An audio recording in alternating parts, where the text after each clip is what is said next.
Sudah benar-benar sepakatkah KIB dan KKIR ini kemudian bergabung, berkolaborasi maksud saya, kemudian menyatu menjadi koalisi kebangsaan yang besar. Kemudian ada partai-partai siapa saja yang kira-kira ikut bergabung. Kalau memang mereka semua bersatu, siapa yang akan diajukan sebagai pasangan capres-cawapres dari koalisi besar, koalisi kebangsaan ini? Dan apakah kemudian ada PDIP di sana? Dan juga ada satu pertanyaan yang tersisa, betulkah Presiden Jokowi ada di belakang semua ini? Apakah memang ini semua komando dari Presiden Joko Widodo? Untuk bisa membahas mengenai hal itu, sudah hadir di samping saya para narasumber dari perwakilan Gerindra yang akan hadir dan juga memberikan nanti pandangannya mengenai hal ini. Ada Mas Habibur Rahman. Assalamualaikum warahmatullahi wabarakatuh. Waalaikumsalam warahmatullahi wabarakatuh. Selamat malam. Selamat malam. Dan juga dari sudut pandang pengamat politik nanti seperti apa melihatnya, Mas Adi Prayitno sudah bersama saya juga di studio. Assalamualaikum warahmatullahi wabarakatuh, Mas Adi. Waalaikumsalam warahmatullahi wabarakatuh. Alhamdulillah, Putri. Alhamdulillah, baik. Dan juga nanti kita akan dengarkan bagaimana pandangan dari Projo yang dalam kesempatan ini juga sudah hadir secara virtual, yaitu Pak Budi Aristiadi. Assalamualaikum warahmatullahi wabarakatuh. Selamat malam, Pak Budi. Warahmatullahi wabarakatuh.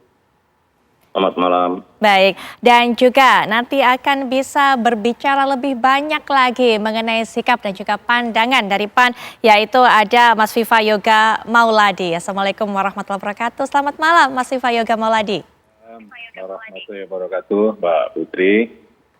Baik, sebelum nanti kita akan dengarkan pandangan dari para narasumber, kami bawa Anda terlebih dahulu untuk bisa mendengarkan bersama. Kita akan ketahui apa yang sudah disampaikan oleh Pak Prabowo Subianto dengan tentunya Ketua Umum PAN saat bertemu kemarin. Ini dia. Terjadilah suatu pengalaman yang baik yang kita hadapi 5 tahun, 4,5 tahun ini ya, bahwa dengan suatu jiwa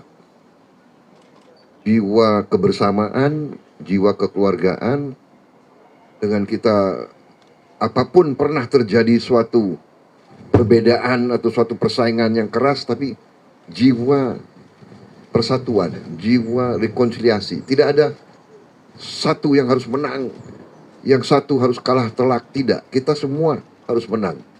Everybody must win. Kita itu yang kita jadi poin pentingnya itu ya, bahwa ini bagian dari itu. Dan saya yakin dalam bulan-bulan akan datang ini kita akan capek ya Pak Zul ya. Betul Pak. Kita akan terus ketemu ya, dan ya ini tugas kita. Kita jadi pemimpin partai ya. Ya ini kita sekarang yang harus capek untuk mencari format supaya rakyat itu tenang. Supaya rakyat itu menghadapi peralihan kita ini semua sejuk. Ini yang kita inginkan. Ya jalan tengah, kita ingin suatu kesejukan. Kita ingin suatu moderasi ya. Gak usah jor-joran lah kalau bersaing ya, biasa-biasa aja. Saya kira itu Pak. Baik. Jadi ini yang Pak Prabowo tadi sampaikan, yang kami diskusikan, intinya kita ingin Indonesia yang menang. Indonesia yang menang. Nah, bagaimana Indonesia menang ya, tadi yang kami sampaikan bareng-bareng, kebersamaan ya, komitmen kebangsaan di bawah komando Pak Jokowi sebagai jalan tengah nanti untuk memajukan Indonesia. Saya kira begitu. Dan saya datang ini juga sudah bicara sama Pak Erlangga, sama KIB ya, sama KIB. Mereka senang hati karena silaturahim ini, pertemuan itu kan antara pimpinan parpol apalagi tentu penting gitu ya. Yang nggak sama bisa jadi mengerti, apalagi kalau yang mengerti bisa jadi sama begitu. Anda sudah mendengarkan tadi bagaimana pernyataan dari Ketua Umum Gerindra dan juga Ketua Umum dari PAN setelah mereka bertemu kemarin. Mas Adi, bagaimana melihatnya partai-partai ini manuvernya sudah semakin kencang, banyak yang saling bertemu antar Ketua Umum partai ini? Ya saya kira ini bagian dari follow up dari pertemuan di kantor DPP PAN beberapa waktu yang lalu soal bagaimana wacana kemungkinan koalisi besar itu akan terwujud ya. Kalau dibaca rata-rata memang koalisi besar ataupun koalisi kebangsaan ini adalah resultante dari keinginan partai politik semua pendukung Jokowi untuk menyatukan kekuatan politik mereka menuju jalan panjang 2024. Jadi siapapun nanti yang dilawan, kekuatan politiknya terkonsolidir menjadi satu kekuatan politik yang memungkinkan pertarungan itu bisa dimenangkan dengan mudah. Kan begitu yang ditangkap oleh publik soal bagaimana rencana koalisi besar ini. Cuman yang memang menjadi tanda tanya publik sampai saat ini itu belum selesai adalah bagaimana dengan PDIP, karena waktu di PAN diundang tidak hadir. Ini kan pertanyaan-pertanyaan mendasar, karena apapun judulnya, KIB ataupun KIR dengan PDIP pastinya akan membangun komunikasi politik yang juga intens, terutama untuk menjaga hubungan baik ya dengan PDIP sebagai partai pemenang pemilu dan tempat di mana Jokowi tumbuh dan besar hingga jadi presiden saat ini. Yang menjadi problem terbesarnya sebenarnya adalah ketika kekuatan politik ini terkonsolidasi menjadi satu koalisi besar, entah itu koalisi kebangsaan, entah itu koalisi besar, entah koalisi yang kemudian menerjemahkan keinginan Jokowi, paling pada level soal siapa capres dan cawapresnya akan rumit. Satu misalnya Gerindra itu sampai hari ini harga mati Prabowo Subianto itu akan maju sebagai kandidat capres di 2024. Apalagi misalnya hari ini ada survei dari LSI misalnya Prabowo sudah rebounds dan kemudian bisa menyalip Ganjar Pranowo misalnya. Kita juga tahu kalau di situ ada Golkar pastinya Erlangga Hartarto juga mematok harga mati untuk bisa maju karena hasil dari Munas beberapa tahun yang lalu. Erlangga Hartarto itu keputusan partai adalah capres. Begitupun Muhaimin Iskandar.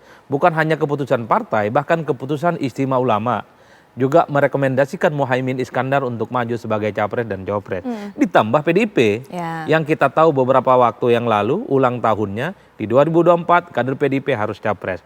Kerumitan-kerumitan inilah yang saya kira memang sudah mulai dianyam, mulai dikomunikasikan andai poros perubahan ini, maksud saya andai poros besar ini terwujud.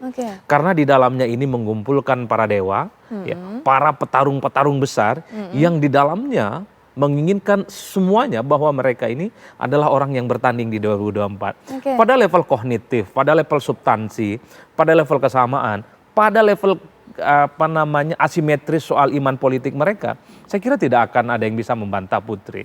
KIB saya kira senapas dengan PDIP, KIR juga senapas dengan KIB dengan PDIP, karena sama-sama pendukungnya Jokowi. Tapi ketika bicara tentang soal siapa capres dan cawapresnya, saya kira butuh negosiasi yang relatif agak mendalam ya, karena 2024 ini adalah panggung besar yang tentu saja menjadi keistimewaan bagi setiap elit, bagi ketua umum partai untuk bisa bertanding. Kan itu yang sepertinya membuat kenapa setelah pertemuan di DPP PAN, kemudian misalnya Prabowo itu didatangi oleh 2 ketua umum partai non parlemen, setelah itu kemudian didatangi juga oleh Zulhas gitu ya. Orang melihat ini bagian dari resultante, bagian dari expose bagaimana penjajakan soal koalisi besar itu sudah mulai dikonkretkan. Karena tangga menuju 2024 sebenarnya di depan mata. Ingat, pendaftaran itu bulan Oktober, Putri. Jadi mestinya mulai saat ini di bulan Ramadan, ini adalah titik balik di mana partai-partai pendukung Jokowi ini sudah harus mulai menentukan sikapnya. Apakah bikin koalisi besar ataukah tetap bertahan dengan koalisinya masing-masing. KIB jalan sendiri, KIR jalan sendiri, PDIP juga jalan sendiri. Kan itu yang sebenarnya sedang ingin dilihat betul. Bagaimana anyaman konsolidasi politik yang secara bertahap dilakukan oleh Gerindra, oleh PAN dan partai yang lain itu sudah mulai dilakukan di berbagai tempat. Mas Habibur Rahman, ada 2 hal dari pernyataan dari Mas Adi tadi. Apakah kemudian Gerindra akan betul kemudian menjalin koalisi besar kebangsaan itu atau tetap ada di pilihannya sendiri, jalannya sendiri? Dan yang kedua, begitu rumit kalau dewa-dewa sudah berkumpul, siapa akan diajukan sebagai capres? Jadi 2 pertanyaan itu intinya sih sama saja ya sebetulnya. Cuma saya perlu sampaikan bahwa yang menjadi topik pembicaraan utama dalam berbagai pertemuan tersebut, kebetulan beberapa di antaranya saya hadir ya, kita mencoba menyamakan frekuensi dulu. Menyamakan frekuensi apa? Artinya saat ini banyak kajian ya bahwa situasi ke depan bukanlah situasi yang mudah bagi kita sebagai bangsa. Karena dalam konteks internasional ada kejadian-kejadian besar yang berimplikasi menjadi tantangan bagi kita sebagai bangsa. Misal perang antara Rusia, Ukraina, ya, lalu ketegangan antara Amerika Serikat dengan China. Ini harus kita antisipasi sebagai bangsa karena dampaknya pasti signifikan ke seluruh negara-negara dunia. Terlebih kita adalah salah satu negara besar, ya, negara besar yang mempunyai pengaruh juga besar. Karena itu penting, ya, bagi kita, bagi elit, ya, untuk menunjukkan kekompakan, menunjukkan persatuan, ya, supaya apa? Supaya kita bisa melewati badai tersebut. Nah, barulah kemudian kita tentu berhadapan dengan persoalan siapa capres dan siapa cawapres. Nah, tapi itu tadi yang narasi besarnya itu yang kita bicarakan dulu saat ini. Siapa capres dan cawapres kalau mengacu kepada keterangan Pak Prabowo itu akan kita bicarakan ya sambil terus kita menjalankan dinamika ini. Sebetulnya pada saatnya nggak ada yang rumit ya pada saatnya ya. Serumit apapun masalah ya kan tidak akan Ujung-ujungnya akan ada deal ya. Ujung-ujungnya sih pasti ya insya Allah kita masing-masing punya kedewasaan ya melihat situasi dan kondisi saat itu. Jadi masih banyak waktu ya. Saya pikir nggak akan ngunci lah ya. Masih beberapa bulan lagi ini sementara ini komunikasi terus berjalan. Baik, ya. baik. Jadi insya Allah ini situasinya kian hari kian bagus komunikasi. Tadinya misalnya agak jarang bertemu, sekarang ketemu agak-agak rutin ya bicara dan mulai itu tadi kesamaan frekuensi itu mulai terasa. Oke, mulai terasa kesamaan frekuensi. Nanti juga PAN akan berikan pandangannya termasuk juga dari Projo. Karena kita ingin sekali tahu bagaimana pandangan Projo ketika kemudian partai-partai yang akan membuat koalisi besar ini mengatakan bahwa ini ada di balik ataupun juga ada di bawah komando dari Presiden Jokowi. Sesaat lagi kami sudah kembali.